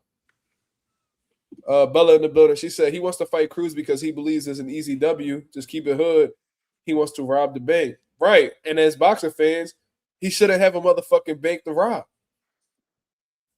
You know what I'm saying? Like there wouldn't be a bank to rob if no money was like what I'm saying is there should be no money in that bank for that nigga to rob. Real shit. You know what I'm saying? The bank rob is only a bank robbery if money is there. Shouldn't be no money there. Hopefully, when he goes to rob the bank, they already made a withdrawal. Right, like, oh, nigga, we already shipped all this shit out. We ain't got nothing for you, nigga. Yeah. So now what? Bro, I'd rather see Paro versus Hitchens 2 than this shit. Yo, I'd rather see Hitchens 2 is crazy. I'd rather see Cambosis versus Hitchens 2 than this shit. Nah. Fuck that. I don't want to see any of that shit. But if you had a choice between Paro 2 or this nigga, Man, I don't even know, bro. I don't even want to think about that shit. Trick said Abel Mendoza versus Tank will be fight of the year. I ain't gonna lie, Tricks. You about to get timed out. I ain't even gonna lie. Abel Mendoza versus Tank will be fight of the year. At Wow. 47. This nigga Tricks trolling in full effect. T said, "Did you see the link I dropped you showing what Eastside Cruz rehydrates to?" I mean, no, I didn't see the video, but what I am going to say is that I wouldn't be surprised if he rehydrated a lot because that little motherfucker he be looking fat and round in a motherfucker during the off season. That's for sure. My boy Mick doing it in the building, one of the members of the channel. He says where can he get where he could get the turkey money is beats Pitbull at 140 interim WBC. Turkey will pay for Dalton Smith in the UK for the full belt. I can see Hearn going for that. Is No. Tank gonna be willing to do business with Turkey Al Sheik? Well, he wasn't optimistic about doing it before. And he says that he's loyal to Al Heyman. He's not gonna go anywhere. You know what I'm saying? Meanwhile, there's plenty of Al Heyman fighters that have gotten Al's blessing to do business with Turkey. So what's going on? And I don't know if Turkey's gonna be okay with giving Tank a fight that's not Shakur, that's not Devin Haney. Like I don't think Turkey fuck with Tank all like that to be giving them opportunities against other guys. I think Yo, Turkey gonna throw him right into the dungeon if he does entertain him. yeah, because I was about to say, well, isn't David Benavidez with PBC still? Say that again. Isn't David Benavidez with PBC still or no? Yeah, he's still a PBC fighter. Oh, and he's doing business with Turkey. So Yeah, what's there's the plenty of problem? PBC fighters that have been doing business with Turkey. Plenty. Yeah. What's this nigga's name? Wasn't Stephen Fulton on a ring card or no? Say that again. Was Stephen Fulton on a ring card or no? When he fought Oshaki, I Was don't that think a ring card or was that just PBC? I don't think that was the ring. Let me see. I'm not sure. I'll be getting all these Jones confused. Let me see. No, this is a PBC John. Oh, okay. Yeah, that was Tom Brown and Simpson. That was on Amazon Prime. But regardless, that was on the undercard of Cruz and Roach. But Oh yeah. Yep. I'm trying to figure. I mean, David Benavidez obviously was on there. Smoochie in the building. She said, "What y'all talking about?" No, we talking about, you know, Pitbull, Tank possibly rematching, and Turkey Al Sheik possibly being involved with Tank moving forward. I just don't see it happening. I don't know. Tank always been the nigga to get in his own way though. You know what I'm saying? So Boxer said, Mark, the culture loves Cruz, bro. I know this firsthand. And Tank has a big fan base that will support him regardless of what any of us think. Okay, we gonna see. We gonna see. Cause one thing about me, I'm real tapped in with the boxing world. I know what clicks, I know what doesn't. You feel me? So they could go ahead. I just don't see how, because Tank already done his stock already took a dive, man. His stock already took a dive. Y'all gonna see. I'm telling you. Y'all think this shit gonna do all crazy numbers? It's really not. I don't think it is either. Because you will feel the buzz. You know what I'm saying? Like you will get a sense like, yeah, Puyo is with PBC. From what I understand, I think Albert Puyo is a PBC fighter. Hey, but I'm gonna tell you this: Yeah. if he sparks Cruz, his stock's gonna go right back up. If he knocks out Isak, Of course. I mean, I guess because it's like nobody ever stopped Isak before, but I don't know.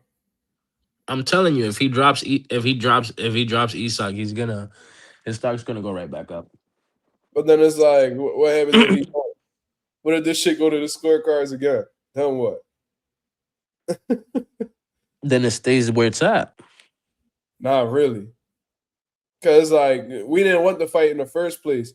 So like the only way that you can come out with a positive in this joint is if you knock out Isak. So if we didn't want the fight, and then it's another, the fight is very much the same like the first one, and then you don't stop Isak, it goes to another decision. It's like, the fuck did we watch this for?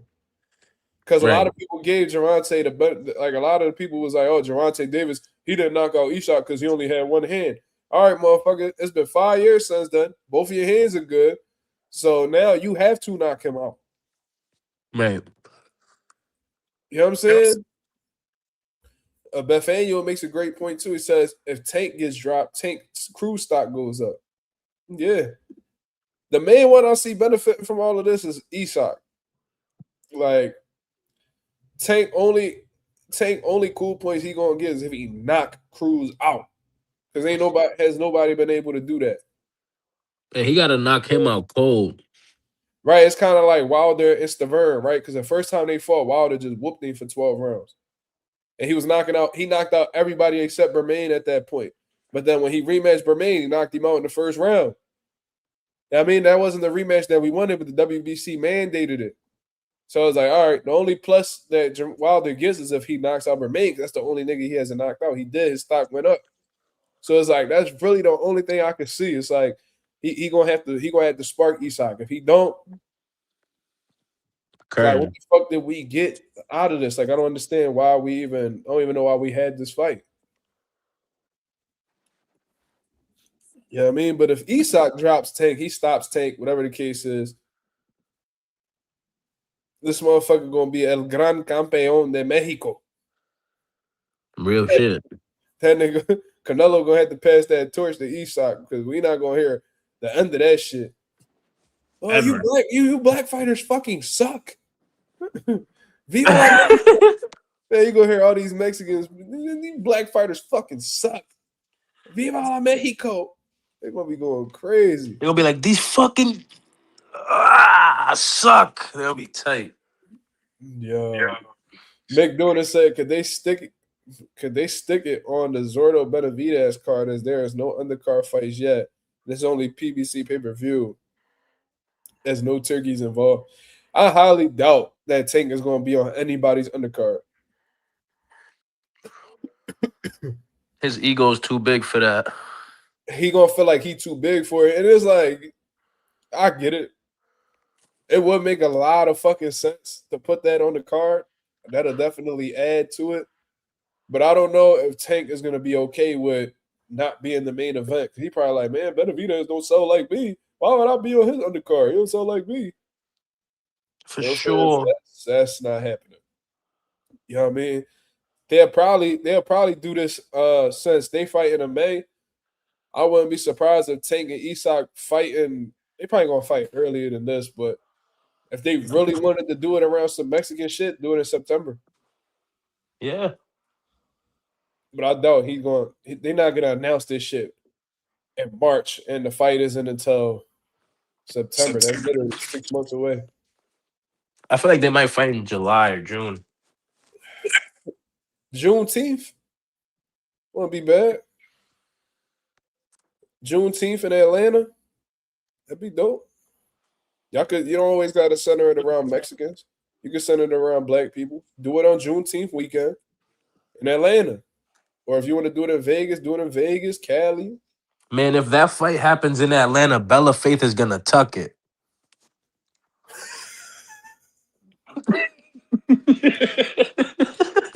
What you mean she gonna tuck it? What that mean? She gonna tuck her. She gonna tuck her shit, you know. Oh my god, this thing is crazy. Canelo comes back in September. All right, seems like all roads lead to June now. Juneteenth fight got to be an ATL. Yeah, that's a black city. Why not? Where did Tank and Ryan fight again? I think they fought in Vegas. Where did they fight? I think they fought in Vegas. You know, that's where De La Hoya love to do fights. Yo, Reba Bella says she's mad. Nah, it's in Las Vegas.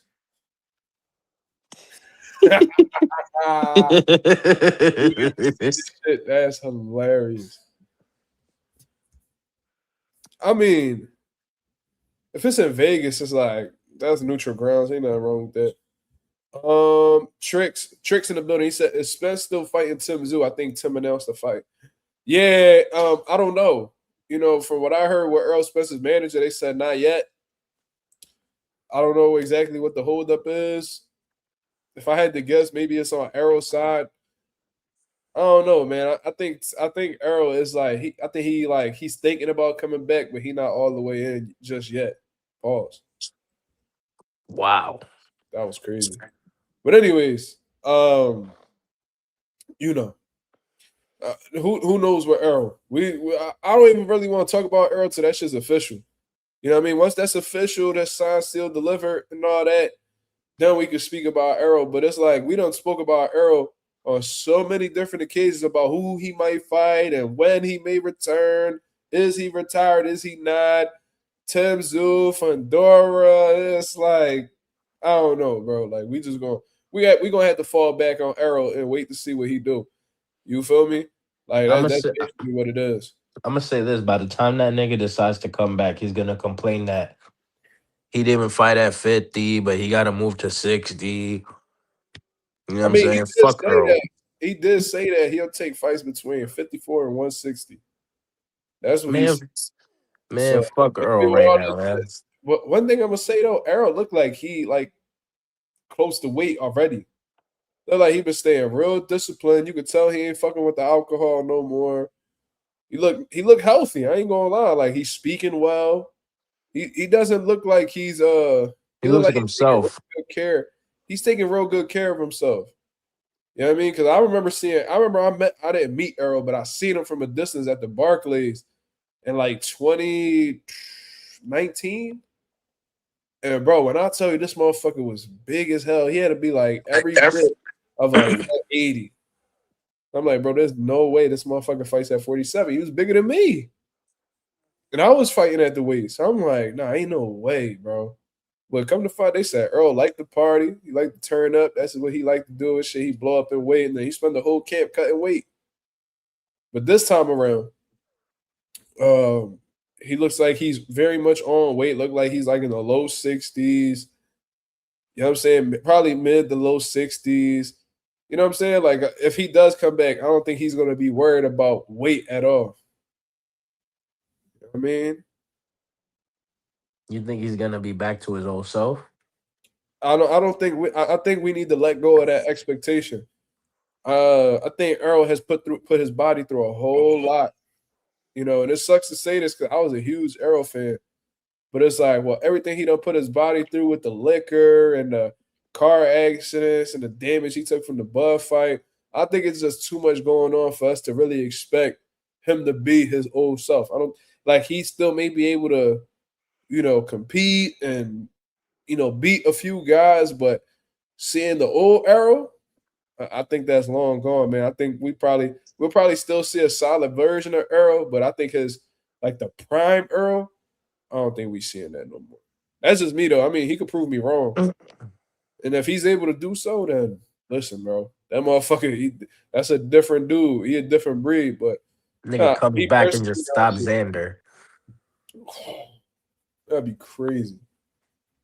If he was a stop, man, listen, Xander pissing me off. I ain't gonna lie, bro. Man, fuck Xander's ass. Yeah, he pissing me off. I know Go 787 fuck with Xander, but I can't make that nigga play, bro. Like I don't be understanding. Uh, see, Tago see Arrow. He said he was at least 180, 190. He big as shit, bro. I'm telling you, he's one of the biggest welterweights I've seen. And trust me, I've been around big welterweights like Tito Trinidad. I seen I seen this motherfucker before. I seen Mario Barrios in person. Um, Arrow. I seen Boots, of course. Seen a lot of these motherfuckers, bro. Big ass welterweights, bro. Arrow is one of the biggest I've seen. Period. Mick Duna said Tim was supposed to have a tune-up on Paro card that was canceled. I don't think that fight with Earl was happening. We'll see. We'll see.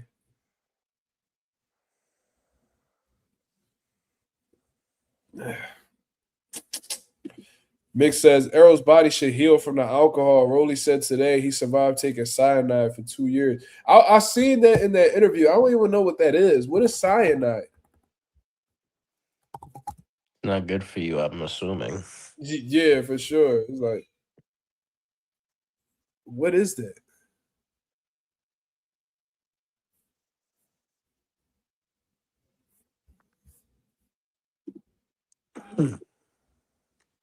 Where did he get that from? Like, what, nigga?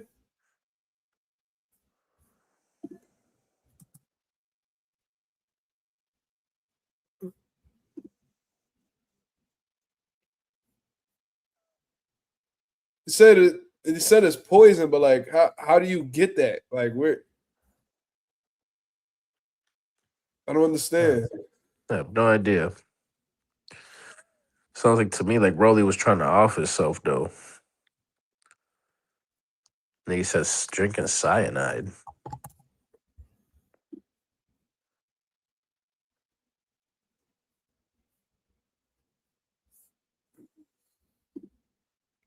He said you could find them in like pits of apples, apricots, and peaches. Oh, I don't know, bro. I don't know. You could get it from cherries. Listen, I don't know. I don't know. I can't really speak on that. I've never went out of my way to find cyanide. I don't know.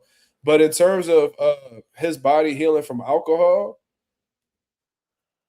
I don't know. You know what I'm saying? Because I do think that there is a point of no return depending on how much alcohol you drink. I don't know exactly how severe Errol's habit was, but like you could look at guys like Adrian Broner and know that even if he stopped drinking alcohol altogether, he'll never be the same.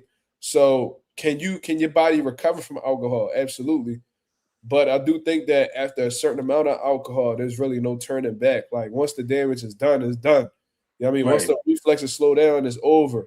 You know what I'm saying? Like alcohol can really take you up out of a weight class that at one point in time you were making the weight easily. And like there's a lot of things that alcohol is really the boxer's worst enemy, along with food. You feel Yeah. me? Like And alcohol, women. all bad for boxers, bro. And women. Yeah, if you're especially if you don't know how politic with these bitches. Hell yeah, No eating, bullshit. overeating, and compulsively eating and shit like that. You know what be causing a lot of overeating with these fighters, man? The Stress. fact that them motherfuckers is in weight classes they don't belong in any way. You know what I'm saying? Because when these motherfuckers is competing at weight classes where they have to starve themselves and shit like that, once that's such a how can you say like a torturous thing to go through that once they're released from starving themselves, they don't know how to handle it. It's almost like they go crazy. It's almost like these boxers that stay away from sex. You know that a lot of these dudes that go away from training camp and shit, they always end up having a shit ton of kids. Because like when you take sex away from them and all of this shit, once they're able to have sex, once they're like they don't have to hold back anymore, they start going crazy. Yep. Go Same shit with retarded. food. If you start, if you boil down to a weight class where you're looking to have an advantage so bad that you're willing to starve yourself for days, a week, several weeks, in order to make the weight. As soon as you are, done with the fight and you don't have to cut weight anymore, you're gonna go crazy with the food. Maybe a lot of these dudes wouldn't overeat if they went to weight classes they actually fucking belonged in. Or if you just cut weight the right way. If you cut weight the right way, maybe you wouldn't have like this obsessive eating fucking disorder that you have. Yo, I'm gonna get up out of here, man. All right, bro. I appreciate you, man. Know that, family. Safety, bro. Yes, sir. You too. Shout out to my boy Slime. The Tortador. Yes, sir. Silks Bando in the building. What's going on, brother? How we feeling? How we feeling? Winston Sanders in the building. What up? It's a really Rolly Sniffs glue and polish remover. That shit, yo, my girl nail tech, right? Like her nail polish remover, bro, that shit be smelling so strong. I'm like, yo, I don't even know how people do it. And then when my girl be doing like acrylic and shit like that, that smell is so strong. I don't know how People be in these fucking nail salons and be smelling that shit. That should be giving me a headache for real.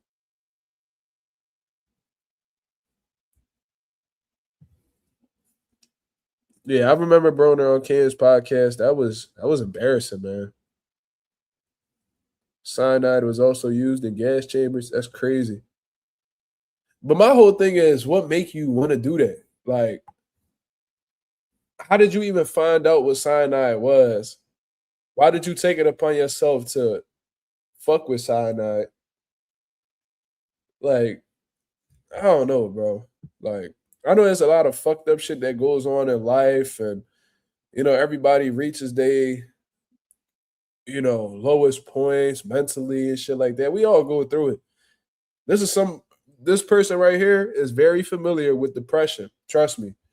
I've been dealing with like crippling seasonal depression since I was like 15 years old, and I'm 28 now. So damn near half my life I've been dealing with this shit. I know what it is. You know what I mean? But I don't be bitching, I don't be complaining, I don't be looking to engage in self-harm and all of that shit. Nigga, we do what we need to do to get through it. You know what I mean? So I don't even know why are you doing that? I don't know. I would never be the one to try to harm myself, bro. I feel like that's a bit selfish. I know that your life is about you and shit like that, but I don't know. I feel like if you truly love the people around you, you wouldn't do that type of shit to you because you know the effect that it would have on them. You know what I mean? Motherfuckers need to stay strong for their families, their kids, and shit like that. Like, I would never do that. So I'm letting y'all know right now, I would never do that. So if you ever hear, yo, Mark did it, never happened. Never. Never me.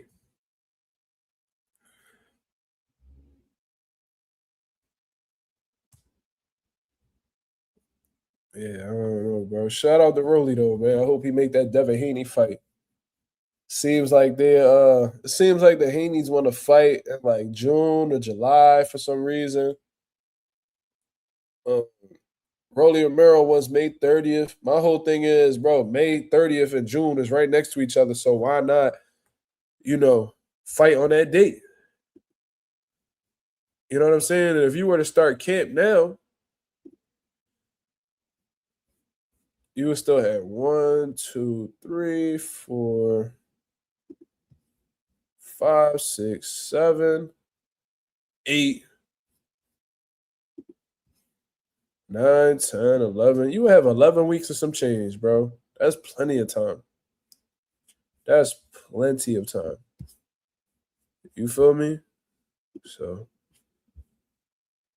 he cooked Devin and Bill. I keep hearing you say that, but I don't really know what he said. Like, what did he say about, how he could cook Devin and Bill by making the fight happen?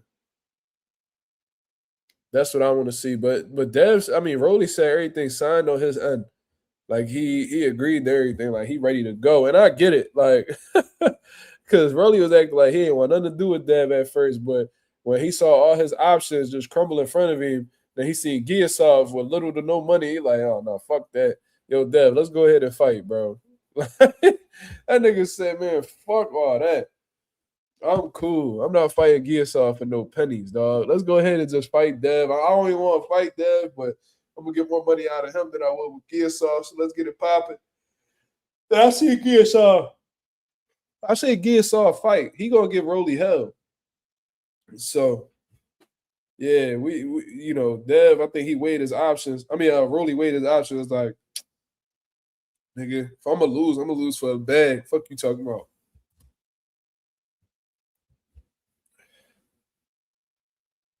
Giasov should pull up on Rolly. That shit ain't gonna do nothing because Rolly not the type nigga who easily get offended, and Rolly not an emotional bull. Like, it's hard to get in the Rolly head. Like, you probably gonna have to smack Rolly or something. I don't know, but like, he doesn't go into like these fights emotional. Like, I seen Jorge Linares pull up on Rolly. I seen Conor Ben headbutt Rolly. Like, he don't be phased for real. Well, when you look at Rolly options, Rolly had a shit ton of options, and they all crumbled. Barrios, Ryan rematch, Pacquiao, Conor Ben. He had 4 options, and all them niggas went different directions.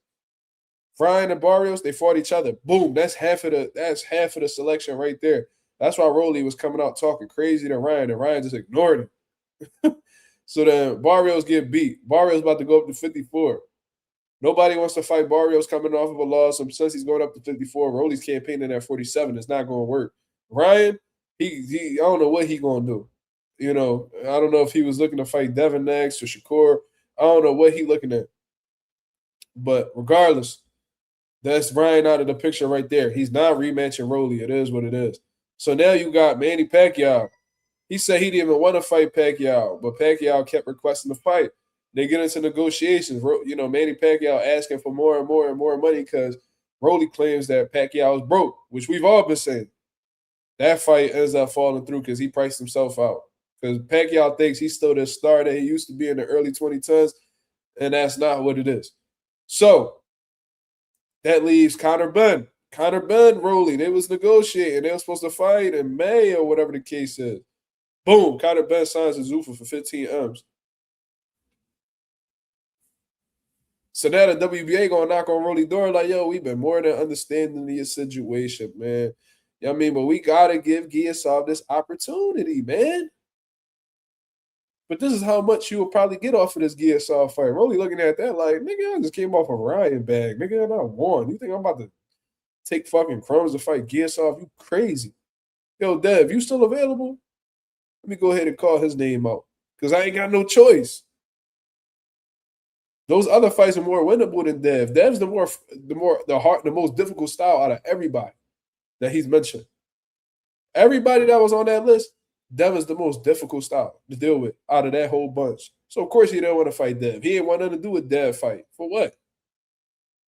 But now his back is against the wall. Both fights, Giasov, dangerous. Devin, dangerous. There's a likelihood I might lose either one of those fights. So I'm going to go ahead and lose, put myself at risk to lose the Dev because at least I'm going to leave with a 7-figure check when it's all said and done. And I doubt Rolly getting 7 figures for Giasov. I just don't see that happening. And if it's 7 figures, it's low 7 figures. Silk said, don't be surprised Abdul Wahid fight Rolly after Pitbull. At 47? At 47? It's definitely not going to be at 40 if they rumble.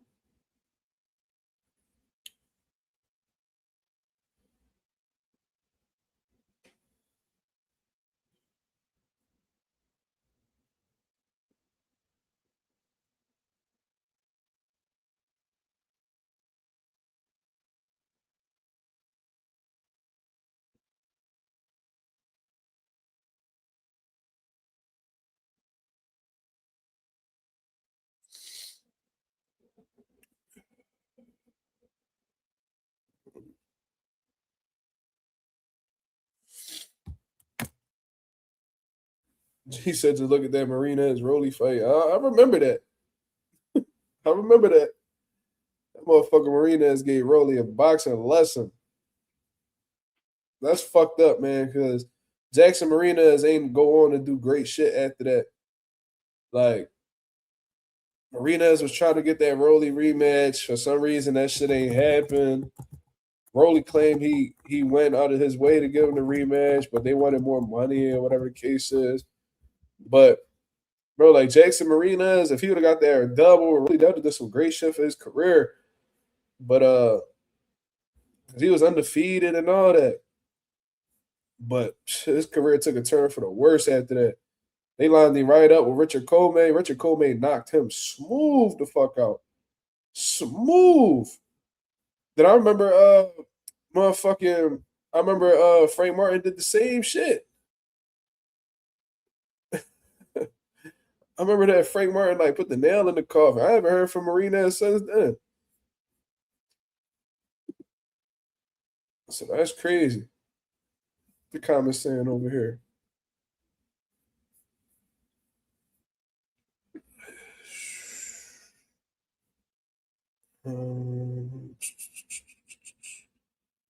Said Mick Dorner says the WBA knocked back the Pac fight. The better option was there as Gearsoft is with Matchroom. Well, now it's no longer there. He had to settle for Haney.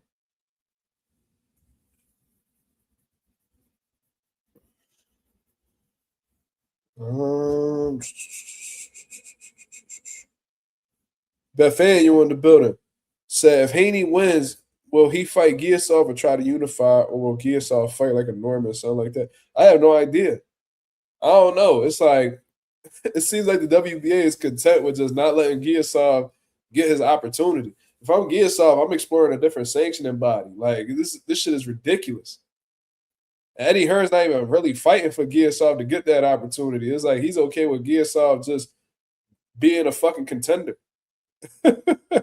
Like, I don't know, man. Like, if I'm Gearsoft, I'm like, yo, Eddie, what the fuck are you doing, bro? You got me in a great position. I'm in a great position right now to get this WBA title, but you're not fucking pushing the envelope for it. Shouldn't you want me to fight Rolly Romero? Because if I fucking beat Rolly, you got another champion in your stable. The more champions in your stable, the more power you got, the more influential you are. What are you doing? I don't know, man. Eddie Hearn be picking and choosing who he want to jump out the window for, and then it's like, if you're gonna be moving like that, you shouldn't be signing all these fighters. I don't know, man. That's just how I be feeling about this shit. Anonymous in the building. He said, "What you think about the Smith Puello fight? It's a really good fight. It's a dangerous fight for Dalton Smith. I'm not gonna lie, because Dalton Smith, he likes to box. You know what I mean? He showed a lot of dog. He showed a lot of determination in that Subriel Matias fight. I seen him get hurt. Definitely, he walked through some fire to beat Subriel as early as that victory was. But Abba Puello brings a different, and he brings a different style to the table. Abba Puello is a dog, just like Subriel. He lets his fucking hands go, but he's a dog, but he brings more intelligence to the ring than Subriel Matias, in my opinion. I think he's a smarter boxer. You know what I'm saying? But he's actually really good at punching in between fighters' combinations, and I think that's gonna give Dalton a lot of trouble. I'm not gonna lie. It's gonna be hard for Dalton Smith to be the aggressor in this fight with Puello. Um, because Puello was really good at disrupting your offense with his combination. It's not like he counters with one shot. You know what I'm saying? Like he puts them together. You know what I mean? That's what gave him the success that he had against Antoine, because whenever Antoine was looking to be, get reckless and, you know, uh, try to bully Puello already had the solution waiting for him. So it's a good stylistic matchup, man. I really don't know what's going to happen. I think Puello might actually pull this shit off, man. I think he can outwork. I think he can land the cleaner shots. I think he's a better counter puncher than Dalton. And I think that I think he can land the cleaner shots on Dalton. And I think it'll be competitive, though. It might be like a split decision type situation, but I think Puello could pull it off. I really think Puello could beat Dalton. You know what I mean? And this ain't me necessarily doubting Dalton. I just think stylistically, Puello could be a nightmare for him. But Dalton Smith proved me wrong once. He proved me wrong once.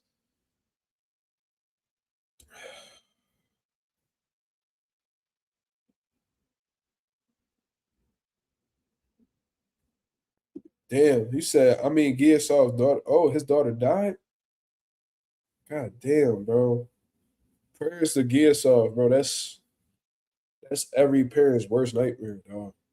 He got out of the way for Boots and Stanionis. He was actually Boots mandatory for the Super Belt. And when he moved up, Gearsoft was shafted as Rolly and Ryan had already fought. Yeah, it just seemed like the timing wasn't really there for Gearsoft for some reason. But right now is definitely the time. You feel what I'm saying? That's the crazy part. Like the fight between Haney and Rolly isn't official yet. If I'm Eddie Hearn or whatever, I'm urging the WBA, yo, mandate the fucking fight. Mandate the fight before they make this fight official. Like, do right by y'all contenders, man.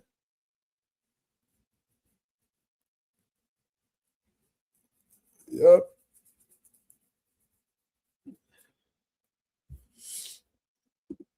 Young T said, "Player ain't Matias. He ain't gonna stand right there. Dalton gonna have to get in his bag more." One thing about Puyo though, when it's time for him to counter, he gonna plant his feet and he gonna fire in between. So whenever Dalton is looking to be uh aggressive offensively, Puyo gonna be waiting there and he gonna have something. He gonna have some hot shit coming for Dalton. So Dalton he definitely gonna have to dig into his bag of tricks and really throw off, Puyo's counter punching. You know what I mean? He has to have a level of unpredictability. He's gonna have to mix some feints in there.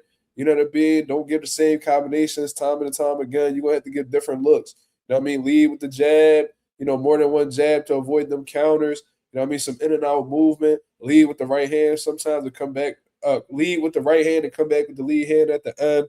Like you want to give Puyo different shit because a counter puncher's worst nightmare is a fighter that's unpredictable. Yeah, I mean, because part of what makes a successful counterpuncher is knowing what the fighter's going to throw and pretty much timing them with a shot that's going to throw them off of their track. You feel what I'm saying? So it's really going to be a matter of who's the more intelligent fighter. I think whoever's going to be one step ahead of the other guy, that's who's going to come out successful. And I know that sounds cliche, but you got to think about it this way. Dalton Smith, good boxer. He got some sharp combinations. Definitely got a little steam on his punches. But like I said, with this before the Subriel Matias fight, he's not like the most volume-based guy. He had to get into that bag for Subriel. You know what I mean? He had to get in that bag because Subriel the type style, you ain't really got no choice. Subriel gonna show you what you made of, either whether you win or lose. He gonna bring something out of you that you're not really accustomed to bringing out most times. So, he Subriel is a different type of style, but I don't know if Dalton is gonna be able to with somebody like Puyo who could box, who could, who has solid defense and shit like that. I don't know if he's gonna be able to, punch with volume and not pay the price for it. You know what I mean? But if that shit's going down in the UK, Puyo gonna have to make sure because he's had a lot of close fights. You know what I mean? That Antoine fight was close, it ruled in his favor. The Sandor Martin fight was close, they ruled in his favor. The Subriel Matias fight was close, they ruled in the Subriel's favor.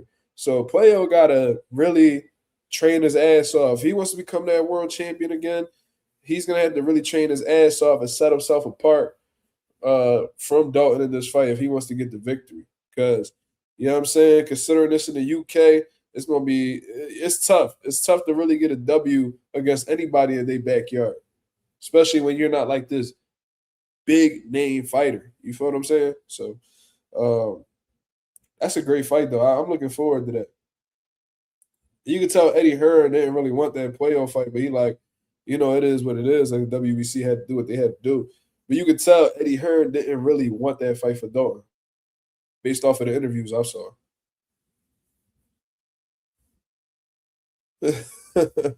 Young T said, "Do you think Tank really gonna get active at 140? Is he gonna cherry pick like he did his whole career?"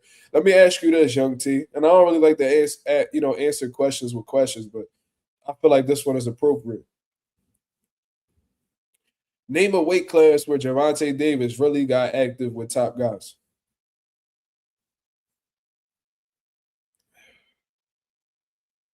Was it at 130?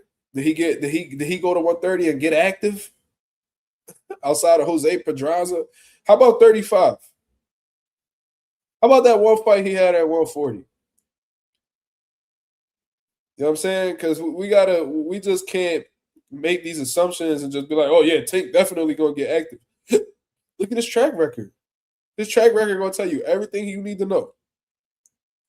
I like to go based off of people's history, not based upon what I think they're gonna do. Go look at their history. History suggests that Tank is gonna fight whoever the fuck he wants to fight, and if he doesn't want to fight anybody that's elite,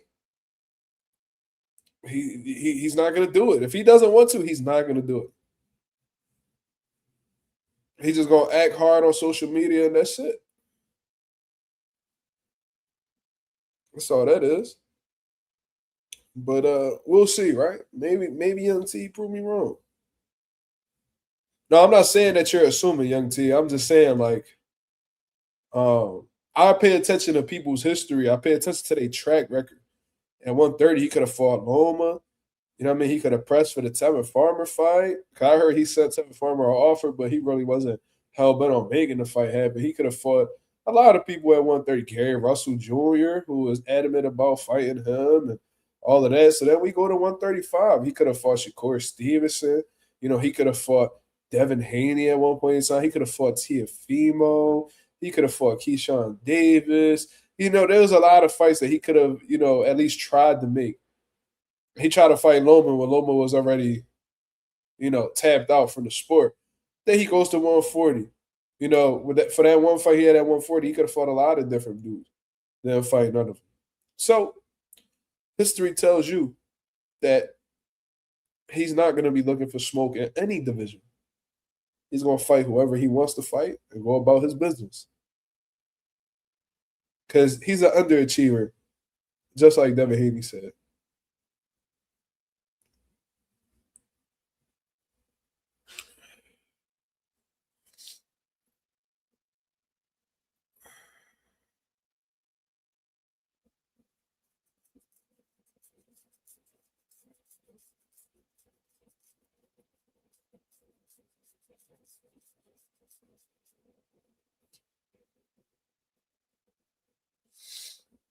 Mick said, big shout out to the IBF standing on business. Dana couldn't just get out of the way. Poor Glanton lost 3% of his purse and never fought for the belt. Ain't that some shit?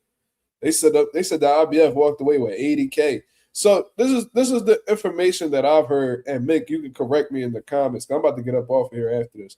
They said that the IBF was willing to participate in the Zuffa event under the condition that the Zuffa belt was recognized as a trophy and not a world title. Right? So they were saying that. The IBF flies out to the place, whatever the case is. They get their fees. It's all good. It's looking like the IBF is involved with this event. Then the IBF gets word, supposedly, that the Zuffa belt isn't a trophy, but it's an actual legit world title. So after receiving the sanctioning fees, they got word of this. So as soon as they got word of this, they stripped Jai of his world title. Now, correct me if I'm wrong. I don't know if I misread that or I just was paying attention to the wrong rumor. Y'all let me know what happened because I'm very confused about that. They said Jai did pay the sanctioning fee, Bella. They said them niggas walked away with 80 racks. That's what I heard. Now, they may have taken that when they were under the assumption that Zuffa's belt was considered a trophy. But after Dana White came out and said that this is a world title, they like, all right. I mean, like, we not doing this. And plus, the fucking they weight wasn't even at cruiserweight. So how could they even put the IBF title? They said Jai was like, how heavy was Jai? He was like 218 or some shit like that. Let me see. Let me check BoxRec real quick. Oh no, never mind. It was at 200. Never mind. I'll take that back. That's probably what he rehydrated to. Never mind.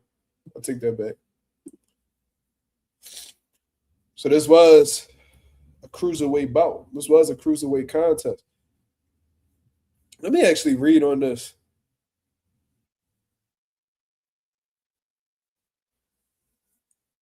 Let me actually read up on this, man. I ain't gonna lie, I'm confused.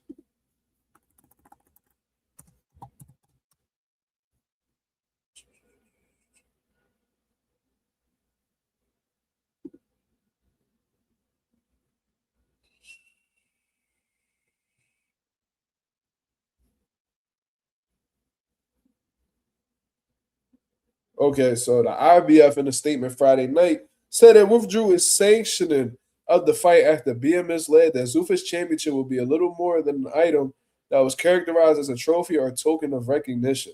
So the IBF going into this probably thought that the Zuffa belt was like a trophy or some type of award or whatever. But come to find out, it was more than that.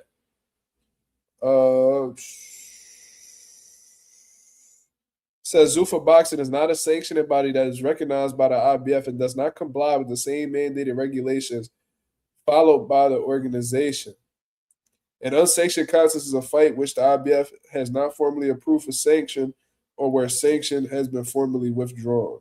If a champion participates in an unsanctioned contest without the prescribed weight limit, the title will be declared vacant whether the champion wins or loses the bout. Wait, let me read that one more time.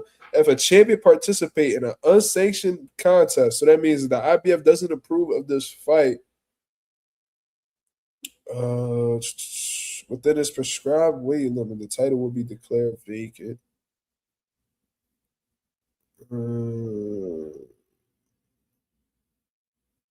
Opatai signed with Zuffa Boxing in January with the intention of pursuing undisputed status while also fighting for his inarguable title.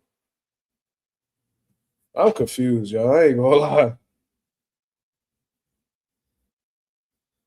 Okay. Mick said, yeah, that is correct. The Zuffa belt breaks the Ali Act. So all week we heard they said one or the other. From the 80K, like 45K.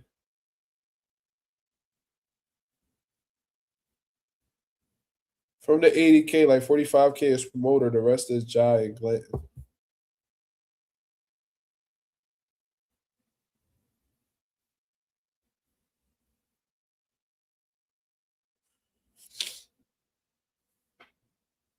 Okay, the Zuffa belt breaks the Ali Act because I think why does it break the Ali Act again?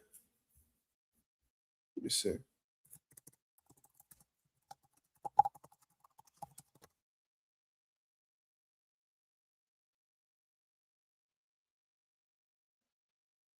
Okay. It prohibits promoters from managing fighters and issuing their own titles simultaneously. Zuffa's the promoter. They're sanctioning their own title, so that's not in agreement with the Muhammad Ali Act. And because of that, the IBF ain't fucking with it. So, okay. Well, the IBF made the right move. The IBF made the right move then. And Josh should have known that. How the fuck did y'all think that the IBF was going to be cool with him fighting for the Zuffa belt?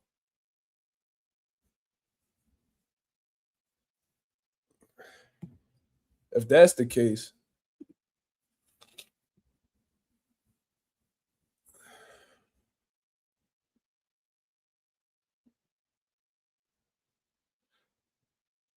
But it says because Zuffa acts as a promoter rather than a recognized sanctioning body, their belts are currently considered trophy belts. That's why they're trying to amend the law so it can allow them to operate as like a unified boxing organization. Okay. But then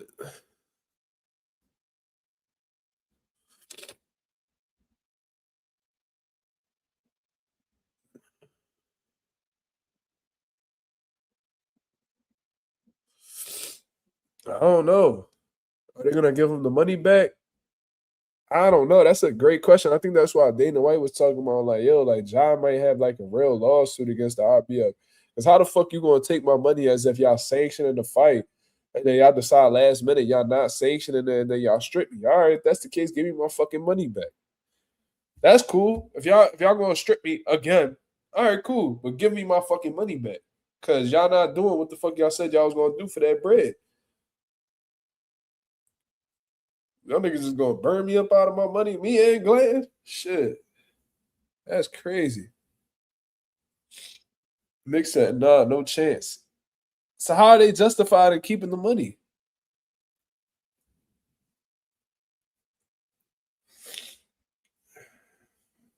How are they justified in keeping the money, Nick?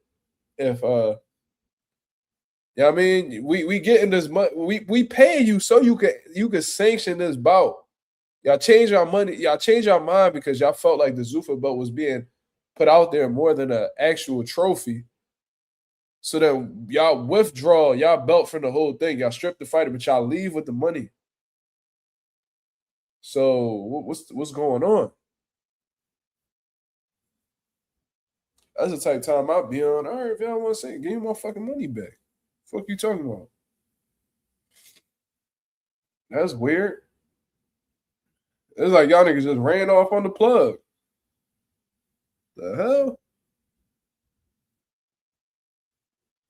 The fighters broke the championship bout terms. Did they break it?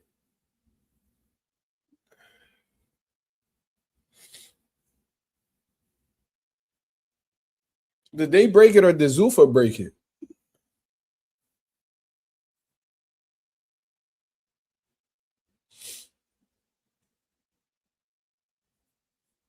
They said their belts are considered trophy belts, though. And that's why they're trying to amend the Ali Act so they can have a sanctioning body.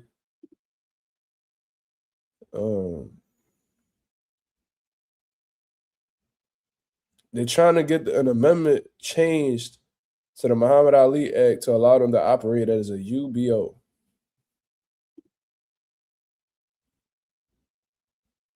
Okay. So it says, under current law, it is illegal for promoters to issue their own belts, which has led to tension with traditional recognized sanctioning bodies. So I guess for the sake of legality, they're like, oh, these aren't sanctioning bodies. Like these, these ain't real belts. These are trophies. So it says, case study, Jai Opatai. In March of 2026, Jai Opatai was stripped of his IBF cruiserweight title after the IBF withdrew its sanctioning of this bout against Brandon Glanton. The issue was that the Zuffa belt was presented as a world title, which violated the IBF's rules and the current legal framework. The Zuffa belt status. Due to the Ali Act, the Zuffa belt is legally considered a commemorative item or trophy rather than a recognized world championship belt. Okay. The Muhammad Ali American Boxing Revival Act is designed to allow Zuffa to operate as a UBO, which would permit them to manage rankings and issue their own belts. Damn, this shit right here is crazy.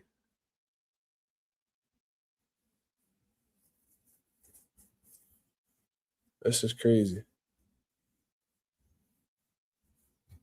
But I guess we'll do more talking about this tomorrow. You know what I mean? We're going to do more talking about this tomorrow. I might actually be at the studio tomorrow, so be on the lookout for that. I don't know if we're going to make a video or go live, but regardless, we're going to figure it out. So be on the lookout. This should be going down around between 12 to 1 p.m. So I'll holler at y'all then, man. We're going to speak more about this Gervonta Davis situation with Eastside Cruz. You know what I mean? We're going to keep cooking up on this. We're going to keep putting our foot to these motherfuckers' asses because they're not going to keep getting away with the fuckery. So until then, hope you guys have a blessed, beautiful one. Shout out to the nation and the mob. Y'all go ahead and hit the like button on the way out. Hope y'all have a blessed, beautiful one. I'm up out of here, man. Peace.